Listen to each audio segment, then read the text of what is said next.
Item આપણી થાળીમાં આવે તો આપણને એવું થાય કે મેં બટાકોડું લઈને મારા મોઢા મૂક્યું અને મેં પહેલી બાઈટ લીધી, મારી આંખમાં પાણી નીકળી ગયા. પેલો કે તમને શું થયું? મૂકો મને તાર ફાધર યાદ આવે. મને કે તમે જ મારા ફાધરને જોયા ને, તને ચોથી મારા ફાધર યાદ આવે? મૂકું તારા ફાધર સારા માણસ હતા, એ મરી ગયા, તારા જેવા જુઠ્ઠા બોલાવી મૂકી ગયા. આ બટાકોડું આટલું બધું તીખું ગરમ છે, તાર સીધી રીતે નહીં કહેવાતું? હારા 40 જણમાં તું રહ્યો મને રોવડાયો. આ મહેસાણા હજી ઇન્ડિયાની હજી ગુજરાતની એક ભાષા ભાઈ કહી રહી છે, સૌરાષ્ટ્રની ભાષા.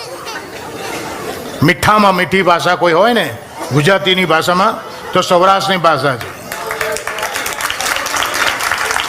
થેન્ક યુ સાહેબ. સૌરાષ્ટ્રની ભાષા એટલી બેટી મીઠી છે કે 15 દી તમે કોઈના ઘરે રહો ને તો વગર ખાંડે ડાયાબિટીસ લઈને આવો.